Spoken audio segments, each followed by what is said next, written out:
Welcome to the Infowars Nightly News. It is Wednesday, September 25th, 2013, and I'm McAdoo. Here's a look at what's coming up tonight. Rebellion against oppression conjured up to me the Rebel Alliance fighting against the Empire. The devil you know is always better than the devil you don't know. Ted Cruz's filibuster targets the galactic empire of America and how the UN Arms Treaty lives on. That's next on the Infowars Nightly News. You guys are a bunch of play soldiers and I've had it with you. I declare resistance. Well, in a rare 100-0 vote, both parties in the Senate voted to forge ahead with a spending bill that would keep the government open, but it would leave the door wide open for Senate Democrats to be able to restore the funding for Obamacare that was eliminated last week. That's right, I said all 100 senators, even Ted Cruz, who stood for an epic 21-hour faux filibuster. And I will confess that phrase, a rebellion against oppression, conjured up to me the Rebel Alliance fighting against the Empire. The Empire being the Washington, D.C. establishment. And indeed, immediately on hearing that phrase, I wondered if at some point we were going to see a tall gentleman in a mechanical breathing apparatus come forward and say in a deep voice, "Mike Lee, I am your father."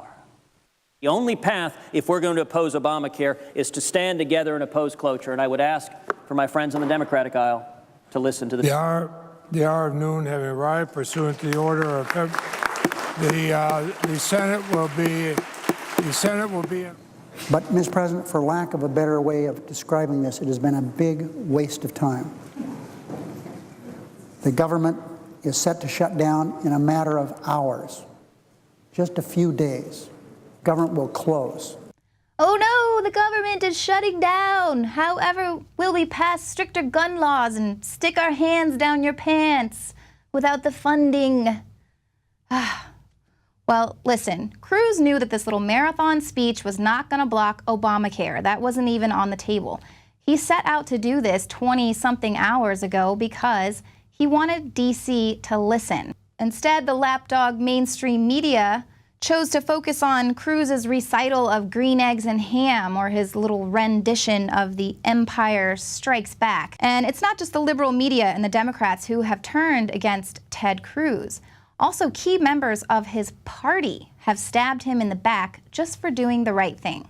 As soon as we listed Ted Cruz as our featured guest this week, I got unsolicited research and questions, not from Democrats, but from top Republicans who to hammer Cruz. Why are Republicans so angry at Ted Cruz? Well, because this was a strategy laid out by Mike Lee and Ted Cruz without any consultation with their colleagues. That is a false justification. The issue is much broader than that, and they know it. They didn't come after Mike Lee or Rand Paul. The Republicans continue to come after Ted Cruz issue after issue because they see him as the real threat. Now, Cruz said that he gave his overnight argument because Obamacare is the #1 job killer in America. It's forcing millions of Americans into part-time work. Their insurance is being threatened. But according to the Ministry of Truth, Obamacare is going to be affordable for millions of Americans. Well, that contradicts this article by Paul Joseph Watson that says Americans complain of soaring Obamacare costs. According to a spokesperson for the Health and Human Services, for millions of Americans, these new options will finally make health insurance work within their budgets. But that just doesn't seem to jive with most Americans who responded to a tweet Paul Joseph Watson put out, and an overwhelming majority of them said that their premiums would be increasing. But hey, Obama just wants you to get a good deal on your health insurance while supplies last. What you've had is an unprecedented effort, or have been trying to scare and discourage people from getting a good deal. Some of you may have seen some of the commercials out there that are a little wacky. Very wacky indeed, kind of like your campaign promises to not raise taxes. Let's see what you said. Here's Obama on Obamacare. On Tuesday at the Clinton Global Initiative, President Obama admitted that we did raise taxes on some things.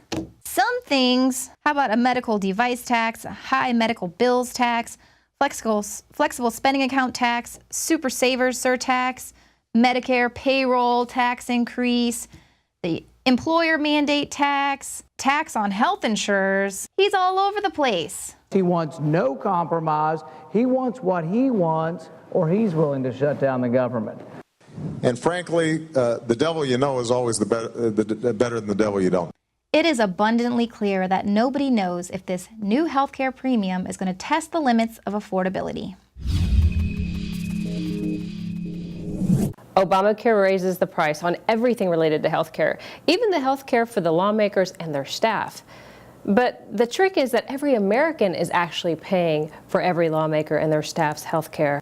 Right now, they have an Obamacare fix that will actually include a 75% subsidy because lawmakers and staff say their insurance is too expensive without being subsidized. So Senator David Vitter proposed an amendment that would end subsidies for the president, VP cabinet, secretaries, and all political appointees. I think John Roberts, he loves Obamacare so much. Supreme Court Justice. He should get it. Right now, he's getting a federal employee subsidy. He's not part of Obamacare. So he makes the rest of America, through, I think, convoluted constitutional logic, he makes us get Obamacare, but he's exempt. Another glitch which hits Americans right in their pocketbook is the family glitch in the law. Congress defined affordable as 9.5% or less of an employee's household income. The error is in that it applies only to the employee and not their family. So if the rest of the family is not covered by the employee's insurance, they cannot get subsidized through the exchanges. These glitches are what happens when lawmakers like Pelosi make decisions. But we have to pass the bill so that you can find out what is in it. In the lower premium networks, families may not pay a lot per month, but their doctors that they might need later, their specialists, may not be in the network, so they'll have to pay an out-of-network fee, which will end up costing them a lot more. And on CNN Money, a person in California making under $17,235 a year pays $57 a month in insurance plus out-of-pocket costs. A person making under $28,725 a year will have to fork out about $193 a month plus out-of-pocket cost. Surprisingly, Wyoming has the highest premium at $516 a month. And that's just in this category for an individual. So what will people do when they have to make a choice between paying for their health care and paying for their car payment or their mortgage? Join PrisonPlanet.tv today and give your username and password to up to 10 people. I'm Gigi Arnetta with this Infowars Nightly News Special Report. Why are we giving away our laws to unelected UN bureaucrats? Coming up after the break, I'm going to be speaking with David Knight about the UN Arms Trade Treaty that John Kerry just signed today. Then, we are going to be showing you an interview that Alex Jones did with Tosh Plumlee. He blows the lid off the Benghazi scandal. Now, you can catch the Alex Jones Show live at Prison Planet TV. If you're not already a subscriber, please consider becoming a member. You can share your password with up to 10 other people. Share the transmission. We'll be right back.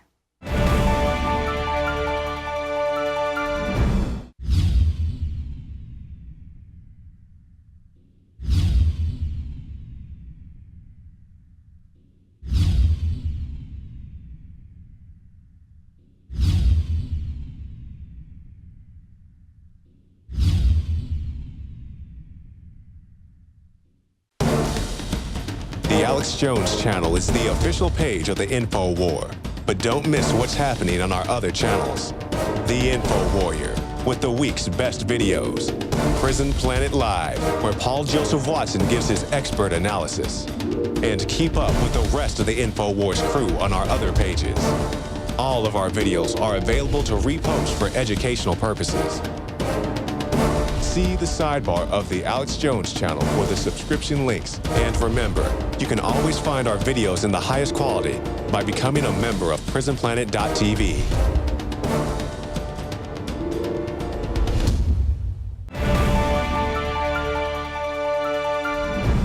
Hitler took the guns. Stalin took the guns. Mao took the guns. Fidel Castro took the guns. Hugo Chavez took the guns. And I'm here to tell you, 1776 will commence again if you try to take our firearms. Doesn't matter how many lemmings you get out there on the street begging for them to have their guns taken. We will not relinquish them. Do you understand? That's why you're going to fail, and the establishment knows no matter how much propaganda, the Republic will rise again when you attempt to take our guns. David Knight, welcome to the show. So John Kerry just signed the UN Arms Trade Treaty today. So what does that mean for the Second Amendment here in America?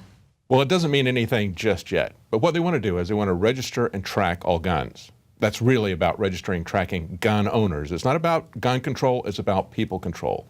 And they need to understand that. They need to understand that this is really, as it's put out right now, this is a Trojan horse. They had 99% of the countries voted to ratify it at the UN. It's only going to require 75% to change it. And they do have a passing reference to small arms. It is not about just the transfer of major arms between countries.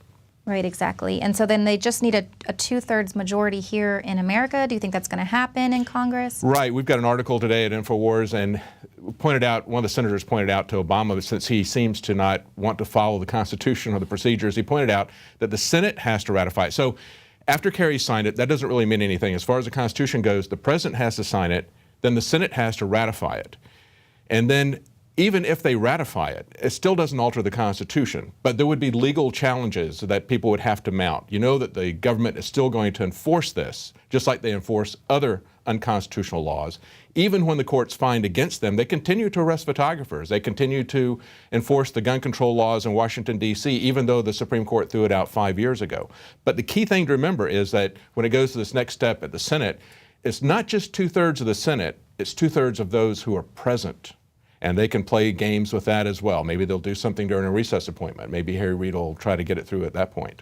Exactly. And Obama was just saying, I think a week ago on Sunday, about that he was going to be ramping up the efforts for gun control. There's always sort of this strange timing. Right. I wrote an article about the connections with false flags in this. Of course, the obvious one that everybody understands is the fact that Fast and Furious was obviously targeted towards this. It was laying the groundwork for this. These things don't just come out of nowhere. Like FDR said, there's no coincidences in this. There's no coincidence in the timing, and there's no coincidence that for quite some time, even under the Bush administration, they were transferring arms across the border to Mexico to try to create a public perception that this was a threat to people's safety, when it was really our government that was doing it. That got busted wide open. The New York Times pointed out that it was a manufactured effort. In other words, a false flag. There's no question about that. 1 week before this came up for a vote last July was the Aurora, Colorado shooting. Exactly 1 week. They were trying to get the initiative back. They were trying to scare the public again because the public already, they saw that the emperor had no clothes when it came to Fast and Furious. They still couldn't get any traction on it because the Republicans were using this to score points before the election. So they said, we're going to wait until after the election. We'll do it in the lame duck session. Hours after Obama was reelected, declared the winner in the reelection, they said, we're going to wait and do it in the spring, which they subsequently did. And they had, for 3 months, we heard about the next shooting, which was the Sandy Hook shooting. Exactly. And now it is kind of like this huge war for the mind, because not only are they going after the Second Amendment, but they're going after the First Amendment as well. Now they're trying to tie in whistleblowers like Edward Snowden and Manning in with the Aaron Alexis and other mass shooters. But then what's the question? You're a security expert, Mr. Gomez. You tell me, what do we do now? For every Snowden and for every Aaron Alexis who got through and did some damage, how many others are out there? And what's the process now? Do we go back and spend hundreds of millions of dollars more re-vetting all the people who have so far been vetted because we're not sure it was done properly? And we were telling people who buy it, so many people are very passionate and should be about defending the freedom of speech, about stopping government surveillance, and defending whistleblowers like Edward Snowden, but they attack the Second Amendment. The Guardian is a very good example of that. They've been tireless in defense of free speech and Fourth Amendment protections, but they throw the Second Amendment under the bus. And as we pointed out, these are authoritarians. They're coming after all of these. And as Alex started out the sequence, making the comparisons to Hitler and Mao and Stalin, one of the things that they do after they take the guns, they take the journalists. They line them up against the wall because they don't want people talking about what they're doing. So they always take the journalists. So this is about control. This is total control. And this is them coming after the First and the Second Amendment. Thank you so much, David Knight. Well, there is no doubt a war on for our minds. I was actually just watching State of Mind, The Psychology of Control again last night. The movie is so good, and it gets into just how far back this plan for total control goes. You can pick that up at the InfoWarsStore.com. For a limited time, it's on sale, actually. So stick around, because coming up, we've got a Benghazi interview that you are not going to want to miss.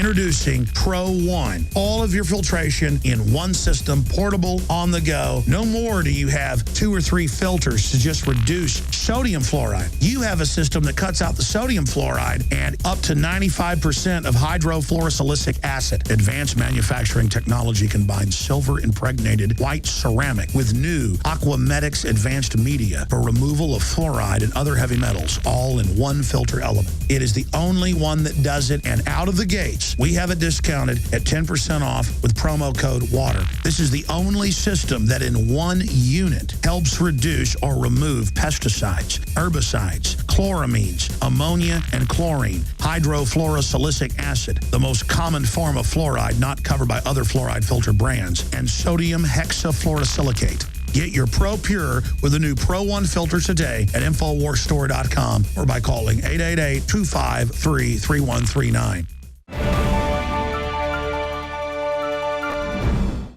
We've been asking for answers to Benghazi, and we finally got some during an explosive interview yesterday with a covert operations insider on the Alex Jones Show. Insider reveals arms deals behind recent major events. That is the article up on Infowars.com and PrisonPlanet.com. And he said this fella has gotten, older and just doesn't care anymore, I guess, about his safety, basically. And so, and Jim Marrs, of course, best-selling author, taught the first university-level course on the JFK assassination 50 years later. He's probably the leading person, other than maybe Oliver Stone, known for exposing it out there. And, of course, he advised on that film, and his book was turned into a lot of the work on that film. But William Robert Tosh Plumlee, goes by Tosh Plumlee. I'm going to let, instead of going over his whole background here, and he's set to testify before the Senate Foreign Relations Committee, but he did that. He did testify back in 1990-91, and he's reportedly going to be testifying again. And I just mentioned that Jim Marrs had some big news on Benghazi and stuff Friday, or was it Thursday? And then Fox News hours later was calling him up. So they're definitely listening too and wanting to know. And one big thing is once he testifies, they'll gag him like they did last time on other issues. We're hearing some incredible info. And we told everybody basically this a week after it happened from one Pentagon source that came on the air, Colonel Schaefer, who's run black ops all over the world. And then he got in a lot of trouble and said, well, I didn't mean exactly what I said, so he had to retract some things just so he didn't get in too much trouble. But he said what he said, and he knows he said it on air. And then we had, he said all hell broke loose. And then we were the first to report this, by the way. I'm not bragging. No brag, just fact. It's actually, I wish other people were the first to break this, because we've had Saudi Arabian intelligence, that's clearly who it is, messing with my reporters, saying nice family, videotaping them in the street. We've been getting a lot of death threats of the serious type. They are hopping mad right now, folks, that we exposed the rebels. We're given chemical weapons by Saudi Arabian intelligence.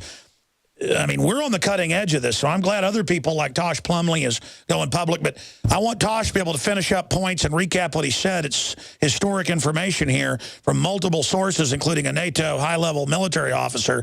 And I want Jim Marrs to have some final comments here in a moment. But Tosh, from what I've been told, this has finally woken up the entire military. That's why the Joint Chiefs went to Obama and said, you're not going to attack Syria. We're not backing al-Qaeda. This is over. The military is on the edge of mutiny. The vast majority of military and polls are against it. All the military I talked to knows that they were watching live feeds or talked to friends that saw live feeds from the predators of the 6.5-hour gun battle as they were ordered to stand down.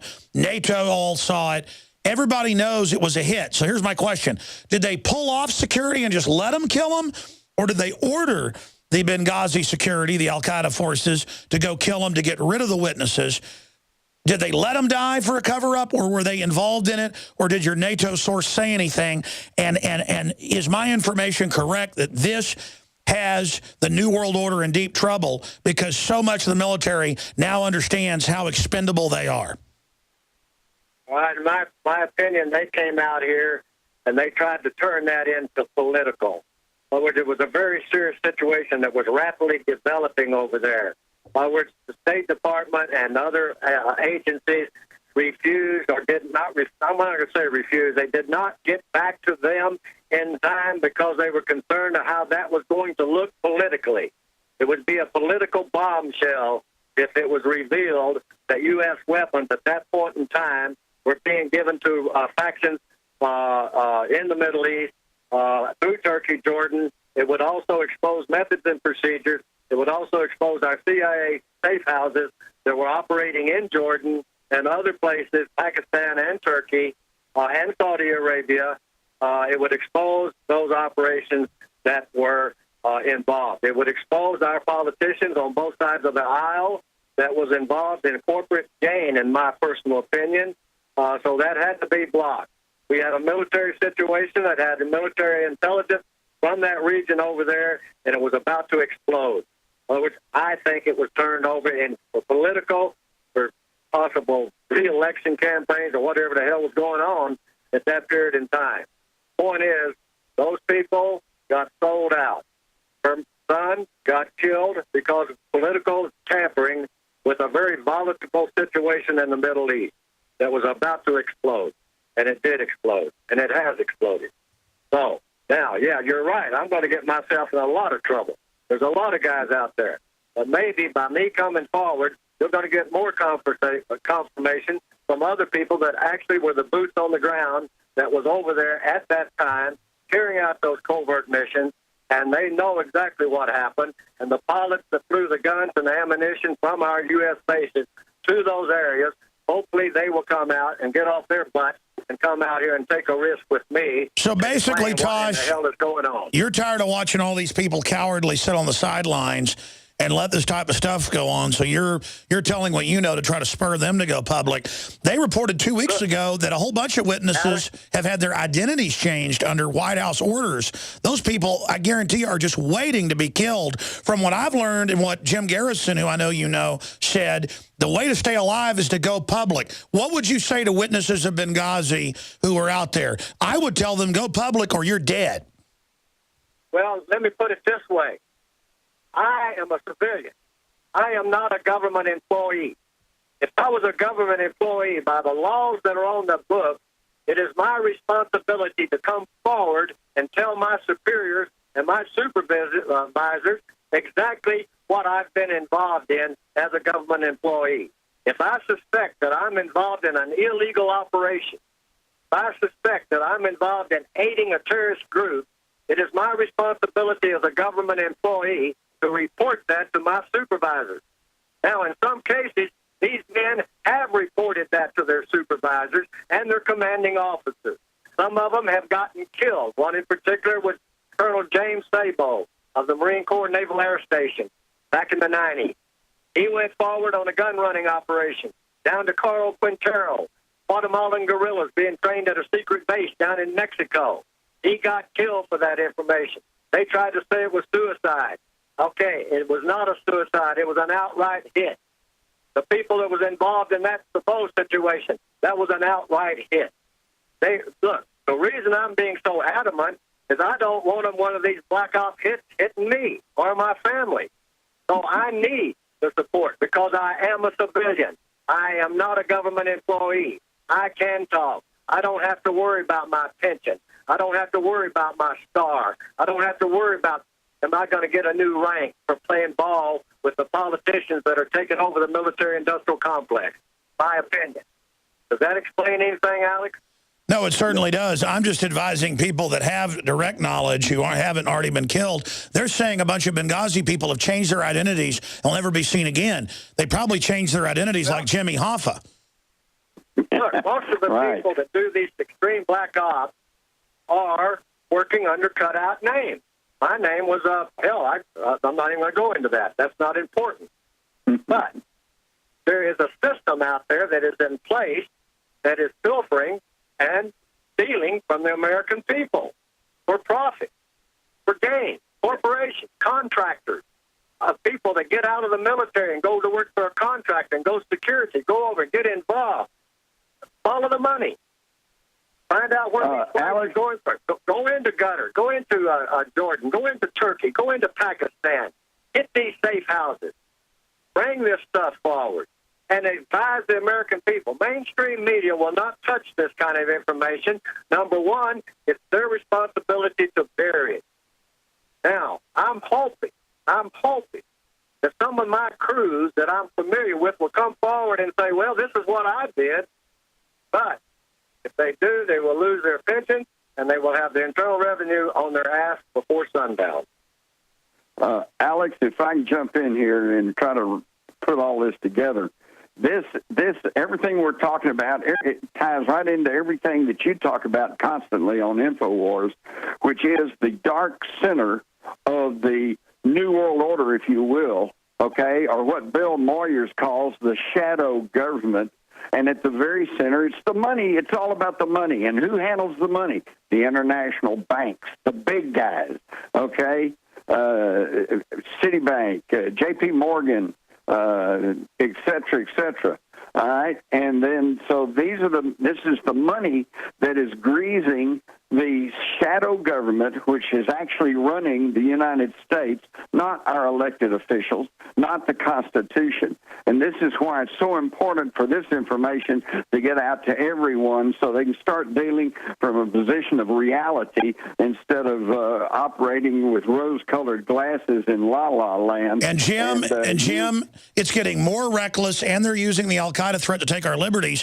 These corporations and groups are out of control to the point of the British won't even launch this attack on Syria, knowing it's going to start World War III. These people are out of control, and I salute you and Tosh Plumlee. 1 minute final comment from you, Jim. 1 minute final comment from Plumlee. Well, mine's real simple. People have got to wake up, start listening to alternative media, educating themselves so we can turn this country around and go back to the principles of freedom and liberty that it was founded upon. JimMars.com is the website. Okay, Tosh, final comments. My final comment is the reason I'm doing this is I want my country back. I'm a patriot.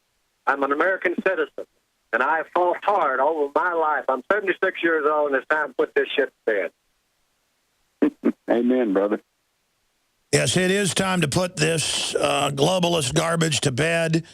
It is time to turn things around. Things are getting so crazy, and the criminals are so out of control. We're actually the criminals' best friend because they're going to end up destroying themselves and everybody with them if they don't stop. These people don't know when to quit. Well, that's my opinion. And back to Mrs. Smith, I hope that this broadcast will get some people in D.C. off their butt and communicate with that woman and let her know what happened to her son. I think every mother needs to know when their son are lost in battle for the sake of this country and the patriotism of this country, they need to know what happened.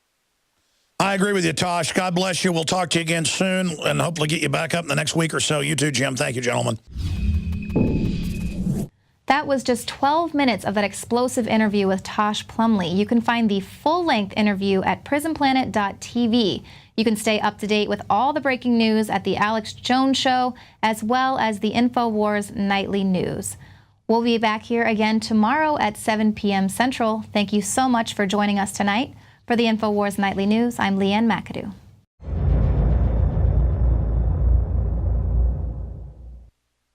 Now you can watch The Alex Jones Show live as it happens at Infowars.com/show. You'll find links to all of our content there and a free 15-day trial for Prison Planet TV. More than 60 movies and documentaries all in one place at Infowars.com/show.